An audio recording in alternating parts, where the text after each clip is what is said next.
Отче наш, сущий на небесах, да светится имя Твое, да будет воля Твоя, как на небе, так и на земле.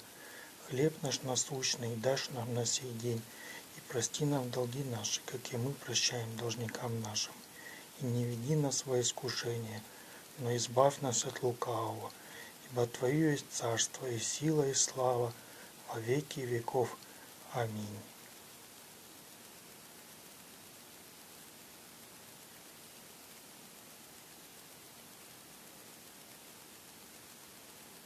Во имя Отца и Сына и Святого Духа. Аминь.